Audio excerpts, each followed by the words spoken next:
Olá, pessoal! Nesta aula faremos uma breve revisão sobre alguns dos conteúdos fundamentais relacionados ao sistema muscular estriado esquelético, ok? E o motivo é simples, né? Para entendermos como que se dá a relação entre o sistema esquelético, articular e muscular, nós precisamos ter em mente os conteúdos bases de cada um desses sistemas, ok? Então é por esse motivo que nós faremos hoje uma breve revisão sobre o sistema muscular estriado esquelético. Bom, iniciando então nossa aula, nós precisamos ter em mente que, a depender da organização dos fascículos nos músculos, nós poderemos ter músculos com aspecto circular, com aspecto fusiforme, com aspecto paralelo, com um aspecto que nós chamamos de convergente. Para além disso, poderemos ter os músculos com um aspecto semipeniforme, com um aspecto peniforme e com um aspecto multipeniforme. E por que eu estou mostrando essas várias organizações dos fascículos nos nossos músculos? Por esse motivo. Quando nós temos um músculo fusiforme, o fato das fibras estarem paralelas umas às outras poderá, veja bem, poderá, então não é nada condicionado, é probabilidade, poderá proporcionar uma menor taxa de desenvolvimento de força quando comparado com os músculos peniformes, com os músculos bipeniformes ou multipeniformes. Então veja bem, quando nós temos um músculo que ele é peniforme ou multipeniforme ou bipeniforme, nós temos um ângulo que é formado entre as fibras desse músculo e a fáscia que vai estar ali passando ao centro desse músculo. É um tecido fibroso. Então, nós temos um ângulo que é formado, e ele é chamado na literatura da ciência do exercício, e da morfologia humana, de ângulo de penação. Então, existem alguns trabalhos na literatura, que são trabalhos de associação, que apontam que, ao passo que se aumenta o ângulo de penação, pode-se aumentar a taxa de desenvolvimento de força de um determinado músculo. Contudo, a depender do aumento desse ângulo, pode acontecer o inverso. Nós podemos perder a produção de força. E isso é algo que precisamos deixar aqui marcado nas nossas anotações. Trabalhos de associação, eles não denotam causa e efeito. Então nós precisamos ter um cuidado sobre esse tipo de assunto. Beleza? Então vocês já devem ter na cabeça atualmente que o nosso músculo ele vai ser dividido em vários tipos de fibras. Então nós temos fibras desde do tipo 1, do tipo 2A, do tipo 2B. Eu poderia trazer aqui outras 5 diferentes classificações desse tipo de fibras. Entretanto, para facilitar a didática, eu vou me ater apenas às fibras tipo 1, que são as fibras lentas, que são aquelas fibras que recebem a maior oxigenação dos tecidos, ok? Nós temos aqui as fibras tipo 2A, que é uma fibra de contração rápida intermediária, e nós temos uma fibra de contração muito rápida, que é a do tipo 2B, que ela possui um suprimento sanguíneo bem limitado e ela está disponível para realizar contrações que nós denominamos de rápidas ou explosivas, ok? Em um exemplo hipotético, nós temos aqui 3 perguntas. A primeira é: qual a magnitude da força exercida pelo tendão de um músculo peniforme quando a tensão nas fibras é de 100 newtons e sabemos que o ângulo de inserção é de 40 graus? Então veja que interessante. Nós temos aqui a força exercida no tendão, que estamos querendo descobrir, a força exercida nas fibras e o ângulo alfa. É possível descobrirmos aqui essa força exercida no tendão através da seguinte equação, que vocês já devem ter provavelmente discutido lá no seu ensino médio. Então nós temos aqui a equação que diz o seguinte, que a força exercida nesse tendão aqui desse músculo, ela é igual à força exercida nas fibras, ok? Que é representado aqui por essa seta, vezes o cosseno desse ângulo. Então se nós pegarmos aqui o cosseno de 40, nós multiplicarmos esse cosseno de 40 pela força de 100 newtons que é exercida nas fibras, nós teremos uma força exercida nos tendões, nesse tendão, melhor dizendo, de 76,6 newtons. E se nós aumentarmos esse ângulo aqui, entre a força no tendão e a força nas fibras, que é o ângulo de penação, nós teremos uma redução da força do tendão para 50 newtons e posteriormente para 17,4 newtons, se colocarmos um ângulo de penação a 80 graus. Então veja que interessante. Esse exemplo aqui, com essas 3 perguntas, ele ilustra o que eu disse para vocês. Nós podemos ter um aumento ou não na força que ela é direcionada para os tendões, se aumentarmos o ângulo de penação nas fibras. Então veja bem, não é porque está aumentando o ângulo de penação que o indivíduo irá produzir uma maior quantidade de força. Beleza? Então fiz questão de mostrar esse exemplo para facilitar a compreensão para vocês do meu raciocínio no slide anterior. Dito isso, nós temos que revisar um conceito muito importante no âmbito da biomecânica, que são os sistemas de alavanca. Então, o sistema de alavanca nada mais traz para a gente uma relação entre a nossa porção esquelética do nosso corpo, a porção articular e a porção muscular. Então, o sistema de alavanca, ele nada mais fornece para o nosso corpo a possibilidade de estar movimentando uma determinada resistência a partir da organização de algumas estruturas, ou melhor dizendo, de alguns elementos. E quais elementos são esses? Os elementos são os seguintes. Um primeiro, que é chamado de alavanca, ok? Também conhecido como a barra rígida. Um segundo, que é conhecido como ponto fixo, fulcro ou eixo. Então aqui eu vou utilizar o termo eixo, ok? Um terceiro, conhecido como potência ou força. Eu vou utilizar daqui em diante o termo força, beleza? E o último, chamado de resistência, também conhecido como carga. Então, todo sistema de alavanca será composto por esses 4 elementos. Veja bem, todo sistema de alavanca é composto por esses 4 elementos. Então, tome nota disso. A alavanca, o eixo, a força e a resistência, ok? Então, aqui em cima nós temos o carrinho de mão, nós temos aqui à direita uma pinça e aqui, mais abaixo, nós temos uma gangorra. Então, esses 3 objetos aqui, eles ilustram as 3 diferentes formas de alavancagem que nós temos no nosso corpo humano. Então, nós teremos um sistema de alavanca em que a força ela será o ponto central do sistema. Nós teremos um sistema de alavanca em que a resistência será o ponto central desse sistema. E nós teremos um sistema de alavanca em que o ponto fixo, o eixo, será aí o ponto central desse sistema. Então, como que nós fazemos para identificar esses tipos de alavanca no nosso corpo?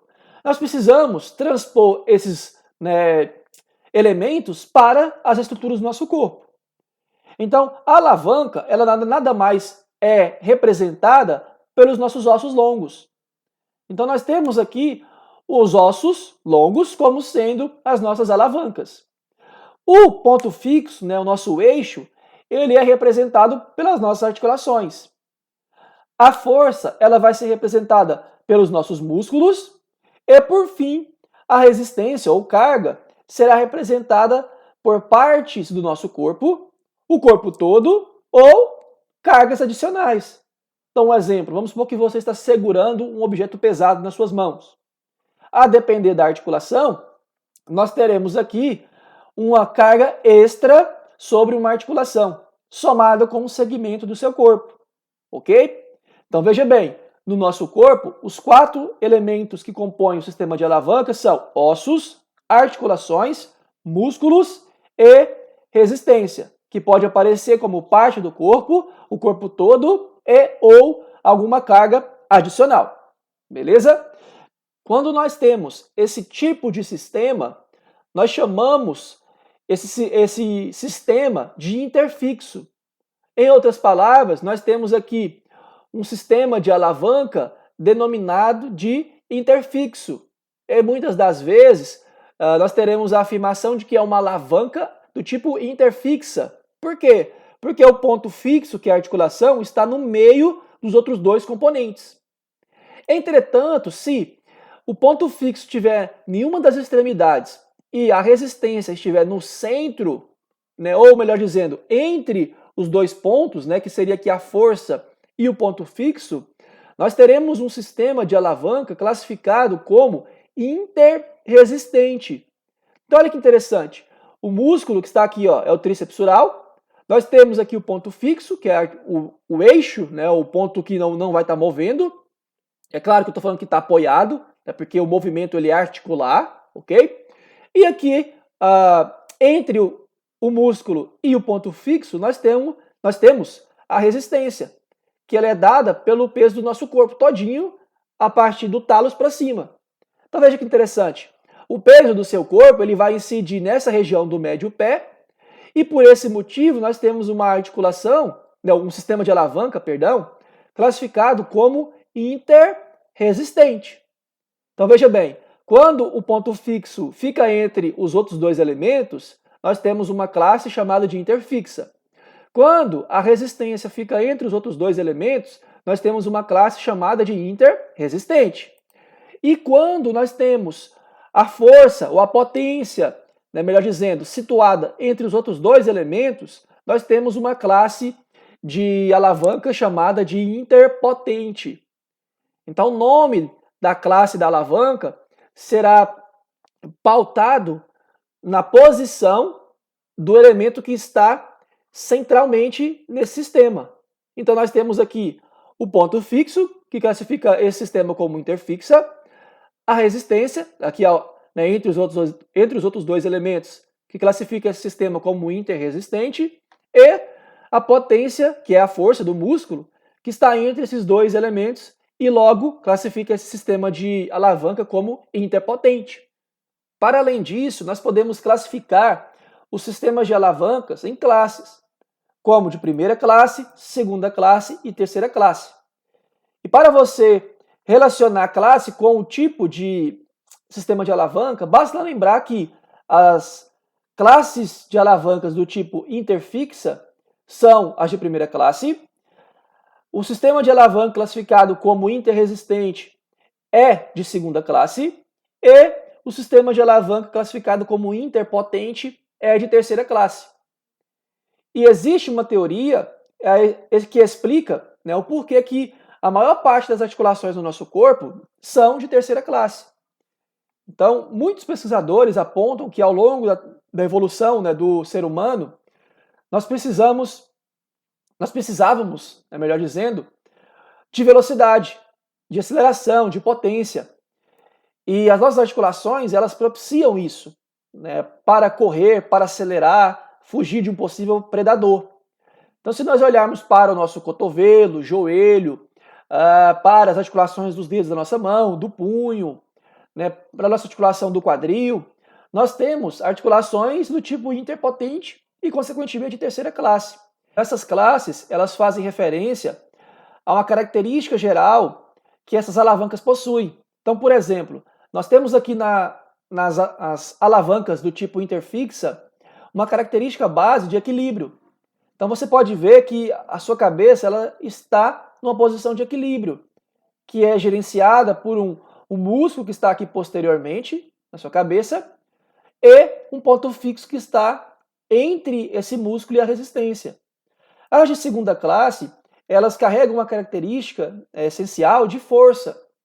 Então, por um exemplo, se você colocar, né, eu costumo dizer, uma televisão muito pesada nas costas e tentar ficar na ponta do pé, você vai conseguir, porque esse sistema de alavanca, ele propicia essa geração de força.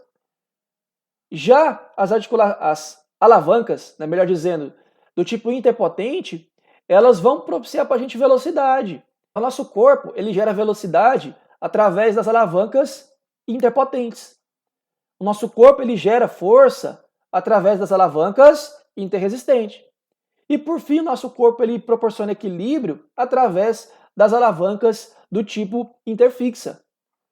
Então, a depender da posição dos elementos, né, força, resistência e ponto fixo, que é a articulação, nós teremos a modificação na classificação desse tipo de alavanca e, consequentemente, na valência principal dessa alavanca, né, que seria gerar uma força de resistência, gerar um equilíbrio ou gerar, né, uma força de velocidade, explosão, potência, ok? Então, recapitulando, nós temos aqui uma alavanca de primeira classe, né, que é a alavanca chamada de interfixa. Então, a alavanca do tipo interfixa, ela é representada por uma tesoura. Você tem aqui, ó, o ponto fixo entre a potência, que é onde você vai aplicar a força, e a resistência, que é onde você está querendo cortar, ok? Nós temos ainda um outro exemplo, que é o do carrinho de mão, que vai representar as alavancas de segunda classe. Então nós temos aqui o ponto fixo, que é representado pela roda do carrinho de mão. Nós temos o esforço aqui na extremidade, onde você irá segurar para manter essa carga dentro desse carrinho. E aqui dentro do carrinho, a própria carga. Então a carga, que é a resistência, está entre o ponto fixo e o esforço. Logo, nós temos uma alavanca do tipo interresistente, ok? Por fim, nós temos aqui uma pinça que representa a alavanca de terceira classe, que é a de potência. Então você tem uma pinça com o eixo, né, o fulcro, a articulação, aqui na extremidade direita. Temos a carga ou a resistência no lado esquerdo e aqui no meio nós temos o local de aplicação da força na pinça. Então você tem tanto o exemplo da gangorra, do carrinho de mão e da pinça para exemplificar as alavancas do tipo interfixa, interresistente e interpotente nessa devida ordem, ok? Aqui nós temos um exemplo desse tipo de articulação de alavanca interpotente, que é a flexão de cotovelo com halteres. Então você tem o músculo bíceps braquial, que gera o esforço, temos o ponto fixo aqui nessa região e temos a resistência. Você deve estar se perguntando, poxa professor, mas por que é do tipo interpotente se o músculo ele está lateralmente, ele não está no meio? Na realidade, se você prestar atenção, o músculo ele se insere entre a articulação e a resistência. Então você precisa olhar não é para onde o ventre do músculo está, mas sim para onde esse músculo transmite a força, que ele transmite a força aqui, ó, para o tendão, ok? Então o bíceps braquial, ele se insere nessa região aqui proximal, ok? Da nossa una, e é nessa região aqui que nós temos a presença, né, de um exemplo clássico da articulação interpotente, que é o bíceps braquial entre a articulação do cotovelo e a resistência. Beleza? Bom, para além disso, nós precisamos entender os principais componentes anatômicos dos músculos estriados esqueléticos. Então, de maneira geral, nós teremos aqui o ventre muscular. Eu costumo brincar que é a porção comestível, né, aquela porção que, para as pessoas carnívoras, como eu, nós vamos no açougue comprar para comer, é a porção vermelha do músculo, ok? Nós temos os tendões, que são representados aqui inferiormente, né, no caso do tendão do músculo trícepsural, beleza? E temos, em alguns casos, a presença de fáscias. Então, as fáscias, elas são nada mais do que tendões, só que planos, ok? O tecido das fáscias e dos tendões são os mesmos. O que muda ali é apenas o formato, ok? Então, você tem o ventre muscular, tendões ou ventre muscular e fáscias. Para além disso, vocês precisam relembrar que os seus músculos eles podem exercer a função de principais responsáveis pelo movimento, músculos que irão limitar o movimento ou músculos que irão estabilizar o movimento. Então veja bem, os músculos responsáveis por realizar o movimento, um exemplo, tem aqui o meu cotovelo, eu quero fletir o meu cotovelo. Quem é responsável por fletir o meu cotovelo nesse momento aqui são 3 músculos. Né? Eu vou destacar um deles, que é o bíceps braquial. Então o bíceps braquial ele faz essa flexão do meu cotovelo. Logo, como ele é o responsável por essa ação, eu chamo ele de agonista. É o músculo que agiu, é o responsável pelo movimento. Nós temos, controlando essa flexão de cotovelo, o músculo que está aqui, ó, na parte oposta, né, do meu membro superior. Especificamente na parte oposta do meu braço. E é um músculo chamado de tríceps braquial, que vocês viram lá em anatomia 1.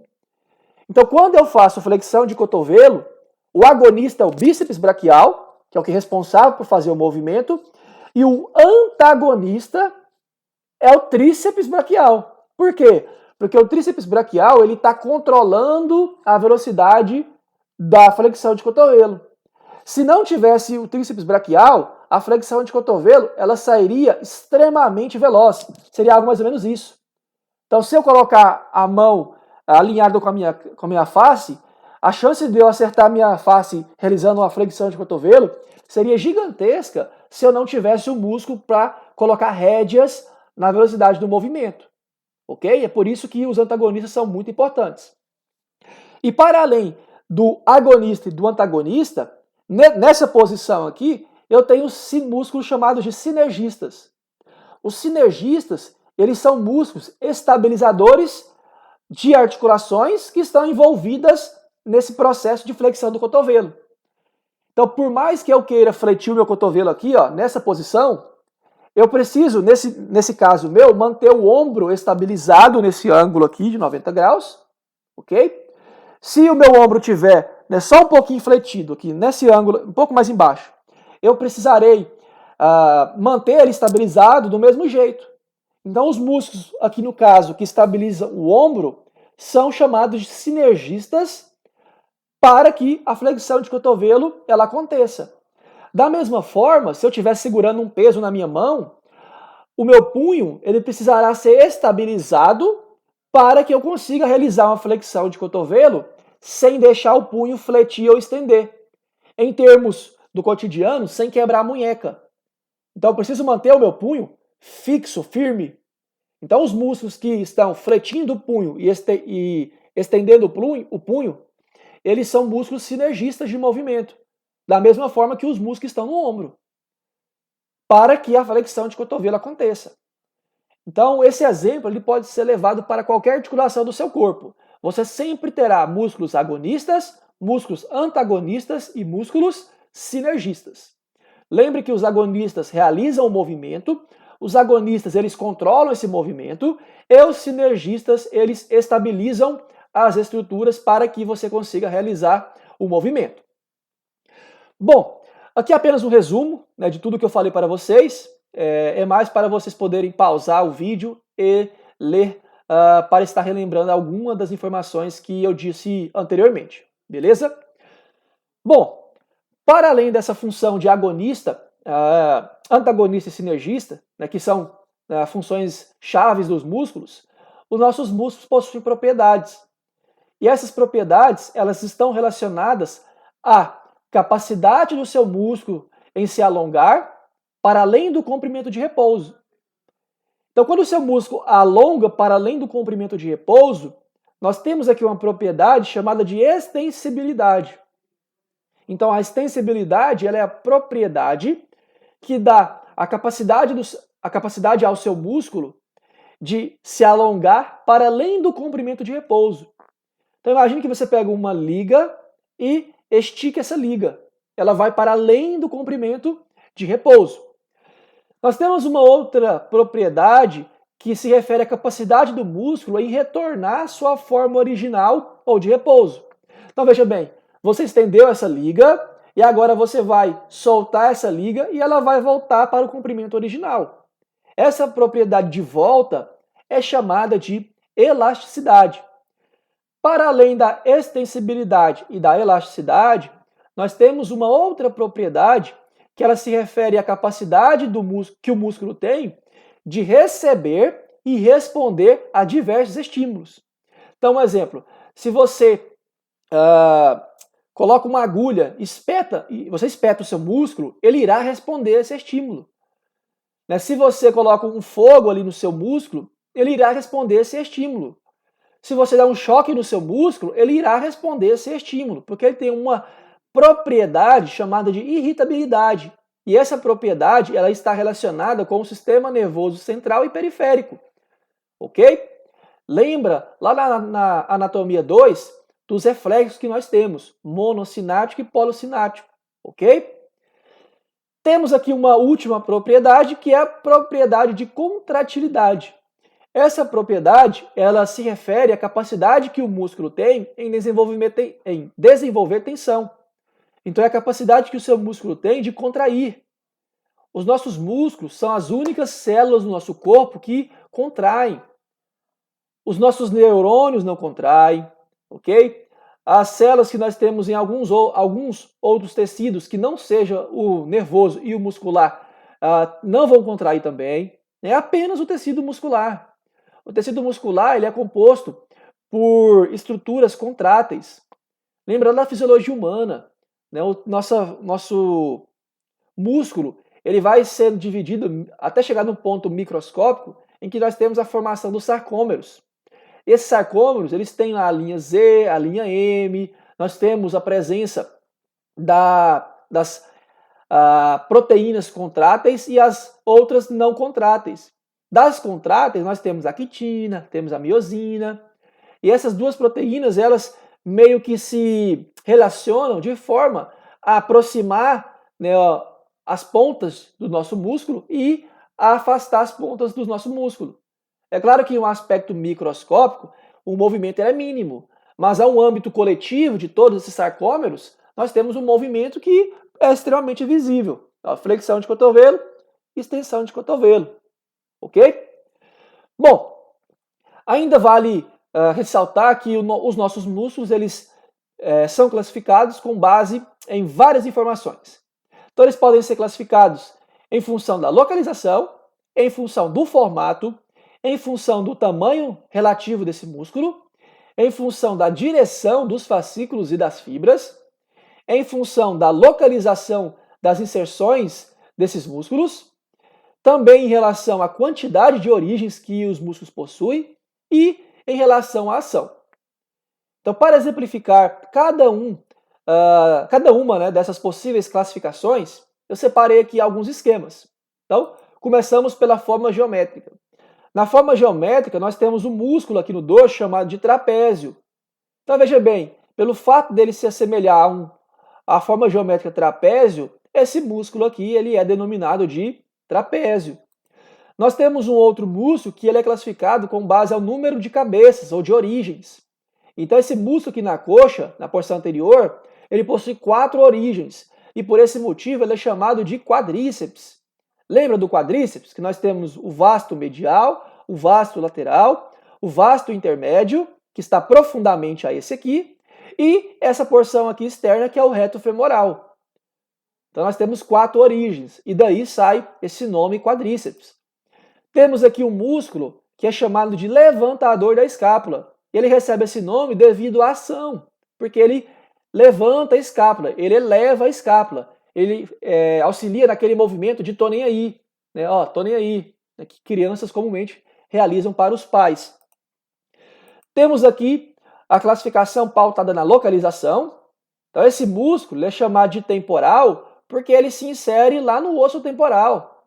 Lembra do osso temporal, né? Que é um osso, são ossos pares, né? Temos dois, um na parte esquerda do crânio e na parte direita, e eles recebem um músculo temporal, que é o músculo da mastigação, ok? Temos aqui um músculo que ele recebe o nome em função da origem da inserção. Então esse músculo, ele se origina no externo e na clavícula e se insere no processo mastoide, lá do osso temporal. Por esse motivo, ele recebe o nome de músculo esternocleidomastoide. Externo de externo, cleido de clavícula e mastoide do processo mastoide do osso temporal, ok? Temos ainda a classificação pautada na direção. Esse músculo aqui ele possui fibras retas e é localizado na região abdominal. Por esse motivo, nós chamamos ele de músculo reto do abdômen. Então veja bem, o músculo ele recebe o nome em função de várias características, beleza? Nós também podemos classificar os músculos com base na forma e na organização das fibras musculares. Então lembra do músculo fusiforme que eu falei no início da aula? Ele recebe esse nome porque ele tem as fibras aqui, ó, organizadas em formato de fusos. Já os músculos peniformes possuem as fibras organizadas em formato de pena. E aqui eu abro um parêntese. Você tem um músculo aqui na coxa, ó, que é esse aqui, ó, que é chamado também de quadríceps. Então, um músculo ele pode receber mais de uma classificação. O quadríceps, por exemplo, ele é peniforme e ele é ainda classificado quanto às origens. Nós poderíamos ainda aqui pegar um outro músculo, por exemplo, esses músculos aqui da região do dorso, e classificá-los quanto ao aspecto de organização das fibras, porque eles seriam fusiformes. Aqui, esses músculos aqui seriam fusiformes. Só que eles também são classificados como músculos axiais. Por quê? Porque eles estão localizados na região do esqueleto axial, que vai desde o crânio até o nosso sacro. Então, o músculo ele pode receber mais de uma classificação. Nesse caso aqui, no lado direito, nós estamos classificando o músculo quanto à topografia. Se ele estiver localizado no esqueleto axial, chamamos de músculos axiais. Se ele estiver localizado aqui no esqueleto apendicular, chamamos de músculos apendiculares. Então, um exemplo, o músculo quadríceps, quanto ao número de origens, ele é quadríceps. Quanto ao arranjo das fibras, ele é peniforme. E quanto à topografia, ele é apendicular. Ok? Ele possui várias classificações. E assim, teremos vários outros músculos. Temos ainda a possibilidade de classificação quanto à dimensão. Então, lembra da classificação dos ossos? Os ossos são classificados em 6 tipos. Nesse caso aqui, nós temos a classificação dos músculos na dimensão apenas em 3 tipos, como largo, longo e curto. O largo, nós temos a largura do músculo predominante. No longo, nós temos o comprimento do músculo predominante.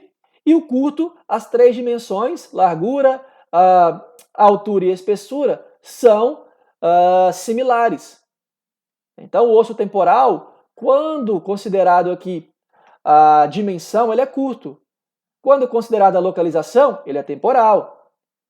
Quando considerado como a topografia, ele é axial. Então, olha que interessante, nós temos a possibilidade de dar várias e várias classificações para os nossos músculos, ok? Então, bom, dito isso, a tarefa de vocês será, é claro que até a nossa próxima aula, fazer uma revisão dos principais músculos superficiais do nosso corpo. Então, vocês pegarão o atlas que eu deixei disponível, ok? Irão lá na porção do sistema muscular, que é um conteúdo da anatomia 1, e farão uma revisão dos principais músculos superficiais da região anterior do nosso corpo, são representados aqui, nessa imagem lá de esquerdo, na região posterior do nosso corpo e os músculos localizados na face, tanto aqueles da região lateral da nossa cabeça, quanto aqueles que estão na região anterior na nossa cabeça. Por que isso? Porque a partir da identificação desses músculos, nós entramos na avaliação cinesiológica. Então é muito complicado para mim tentar explicar a ação de um músculo se você não sabe qual músculo que eu estou falando. Então, se eu falei músculo romboide maior, você tem que ter na cabeça onde esse romboide maior está localizado. Apesar de eu ter dito para você revisar os superficiais, o romboide maior e o menor eles são profundos. Então, já adicione no seu estudo os músculos profundos do dorso, da parede anterolateral do abdômen e um ou outro que estará profundo na coxa e na perna, beleza? Bem como no seu braço e antebraço. Então tente revisar esses músculos, pelo menos os superficiais, para que na próxima aula vocês consigam aumentar aí o poder de compreensão daquilo que eu vou estar dizendo, ok? Então, finalizamos nossa aula por aqui e nos vemos na próxima aula em que falaremos sobre as formas de avaliação cinesiológica. E a partir disso entraremos de cabeça na nossa disciplina de cinesiologia. Beleza? Um abraço e até a próxima aula.